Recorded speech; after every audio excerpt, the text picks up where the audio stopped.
My people were pushed out. I watched all of it happen. Welcome to MsMojo, and today we're counting down our picks for the moments when the afterlife taught us lessons that are just as relevant today as they were during the ghost's own eras. Just nice to have someone to share my actual feelings with. Number 10, social justice. Flower, a ghost from the 1960s, perfectly captures the social justice movement of her time. I have an idea. What if we use the money to help people in need? Like, specifically, us. No, guys, the normals need us. Oh, feral cats, Brenda, come on. Before joining the counterculture scene, Flower, real name Susan Montero, was a law student likely hoping to fight injustice in a more mainstream way. But she found her true calling in activism, protesting for gender equality, environmental causes, and more. I think it is so great that you want to turn people onto the environment, but you can't just make everyone feel bad about themselves. Why not? Well, when we protested the war in Vietnam, we didn't just yell at people all day. Her stories of those movements bring the ideals of peace, love, and fairness to life, and she often brings a compassionate, open-minded energy to the group. Flower isn't just a quirky relic of the 60s. She's a reminder that the fight for justice and equality never really ends. Even as a ghost, she carries those ideals like a badge of honor. The founder of Daisy's coffee shop is Ira Klein. In memory of his late girlfriend, profits go toward underprivileged communities and bear safety education. Ira made my dream come true. Number 9, intergenerational expectations. Whether you're the child of a Viking or growing up today, this can resonate with anyone. Thorfinn nearly disowns his son for marrying a Danish woman, a symbol of his culture's enemy. Finn! I can live with that. A Swede. Disgusting, but fine. But why Dane? Why you do that to me? Then there's Sasapis. Sas dreamed of becoming a storyteller, but his father, shaped by his own fears and struggles, pushed him towards a safer path. I always wanted to be a storyteller, but I didn't have the gift. I don't want you to go through that disappointment. I want to try. I think I have it in me. Maybe try something safer, like hunter, a warrior. Great. By the time Sas felt ready to follow his passion, it was too late. It's something we can all relate to. The way parental pressures, fears, and expectations can sometimes hold us back from pursuing what we truly want. What happened when you finally got to storytell? Oh, well, I actually never did. I died before I got the chance to. Oh, I'm so sorry. It's okay, it wasn't meant to be. We often wonder what might have been if we hadn't let those voices cloud our own. Number 8, legacy. Naturally, a show about the afterlife touches on legacies. Many of the characters at some point worry about the marks they left behind, whether in their families, careers, or the world around them. But what about the guys who weren't in the room where it happened, but were in the building? Well, Or like down the street? that works. Not to upset Isaac with a Hamilton reference, but the ghosts are often faced with the question, who lives, who dies, who tells your story? Isaac, Trevor, and Alberta are especially focused on shaping their legacies from beyond. When I was alive, I was on my way to being someone, to making a mark, to becoming a legend. But now I'm just some dead guy that nobody remembers. This line of thought often brings the ghosts back to moments that haunt them, like Hetty's regret over not being the mother her children needed. It's a poignant reminder of how our past actions, and the ones we didn't take, carve out our futures and pave our legacies. As I'm famous! Ooh, look at them numbers going up. 55,000, ooh, 56,000. Oh, child, I can watch this all day. Ooh, Sam, what's the record? Is it me? Number 7, a brief history lesson. It's almost a given that a series with ghosts from different eras would explore their historical backgrounds. There's a hippie and a Viking. Be gone! Peace. And a guy dressed like Hamilton. Hamilton? How do you know about Hamilton? History plays a key role in many of the show's plots, filling in details that might send viewers straight to the internet for more info. While the show is fictional, it often incorporates elements that feel rooted in real history. Well, the Stamp Act you maligned was necessary to pay for the many troops we brought to protect you from France during the 7 Years' War. Oh, please. If anything, you rebels should be thanking us. Thanking you? Some of the ghosts are reportedly even based on actual people. Baker Mansion, where the alleged inspirations for Hetty and her husband are said to have lived, is famously considered to be haunted. Meanwhile, the backgrounds of ghosts like Trevor, Flower, and even Alberta are easier to recognize. Though not the series' main focus, it offers more insight into the past than you might expect. What if The website is written from the perspective of a tree.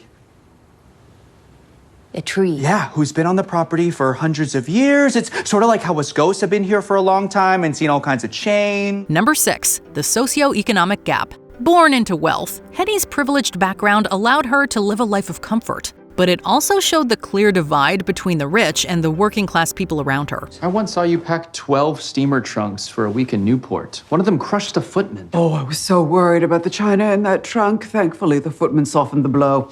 He did not die in vain. There's no arguing that in life, she was a cruel boss who cared little about the welfare of those poorer than her. Hetty's decisions were often influenced by societal expectations, pushing her into a marriage that was more about status than personal choice. The choice is yours, Henrietta.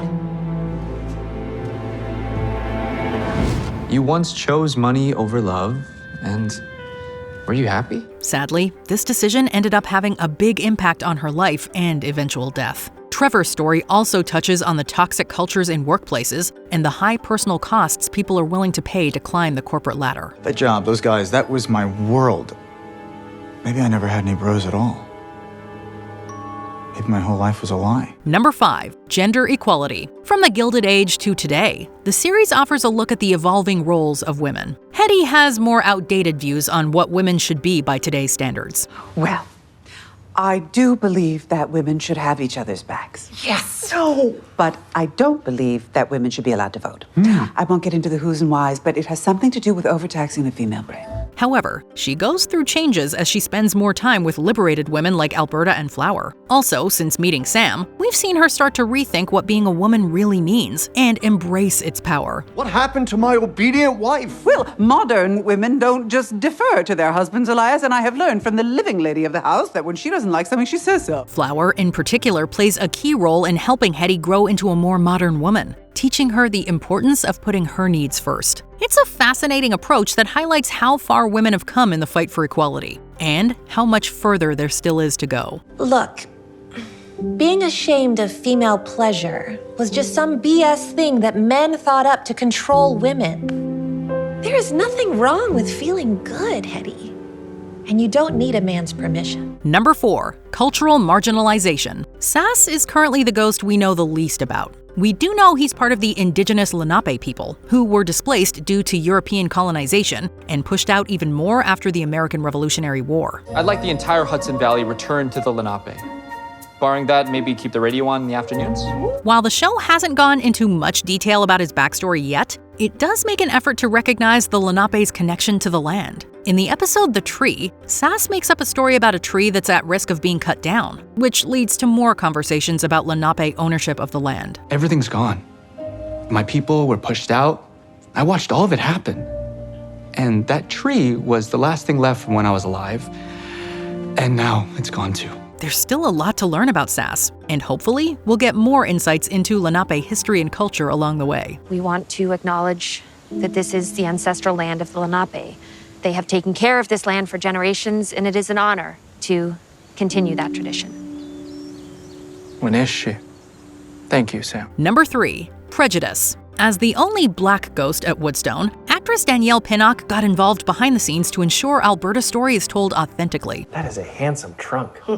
Handsome and heavy. I remember lugging that thing over from the motel the night I performed. You didn't stay here? Oh, no, it wasn't allowed because, racism. Alberta, a Jamaican-American ghost from the Prohibition era, often talks about how racism kept her and her father from reaching their dreams. Did you know that Alberta's father was actually a chef, too? Yeah, her family lived above the restaurant he worked in. Ah, Daddy could slay the stove.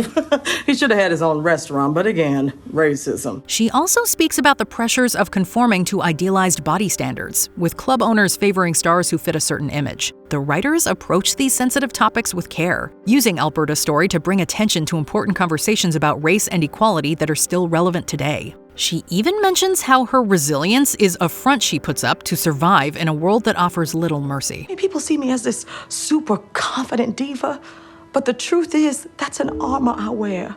I struggle like everyone else, but I don't let that show.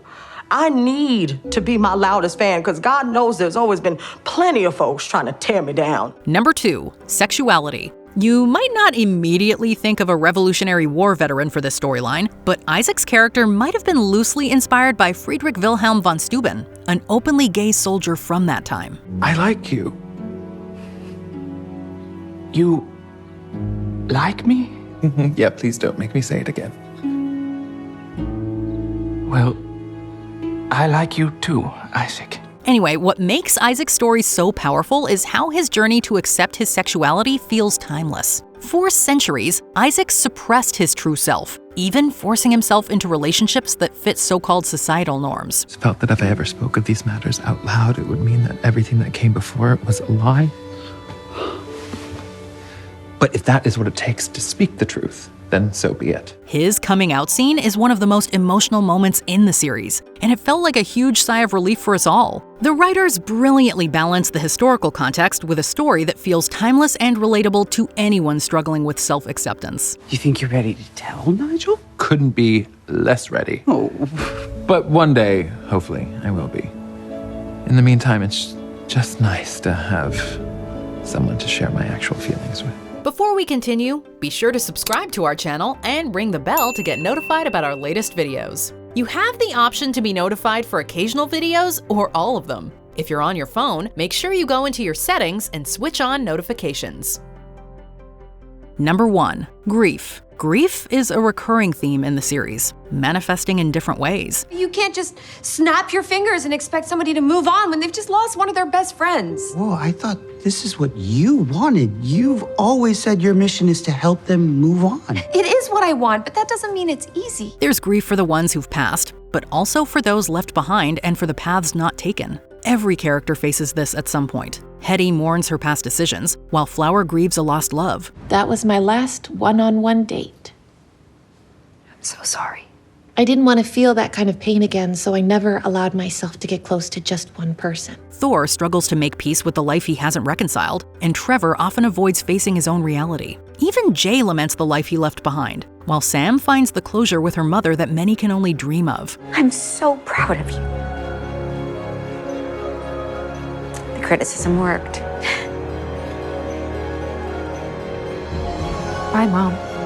Goodbye, honey. Through warmth and humor, the series helps viewers reframe their own grief, offering a sense of healing. As long as we hold on to memories, nothing is ever truly gone. I still wish I could just tell him that he was a good boy one last time. Try to remember all the good times you two had, because I'll tell you this, that's what Bucky remembers. Which of these lessons from the Afterlife resonated with you the most? Share your thoughts in the comments. It's great you want to help Thor, but I think what he really needs is help moving on. Do you agree with our picks? Check out this other recent clip from MsMojo, and be sure to subscribe and ring the bell to be notified about our latest videos.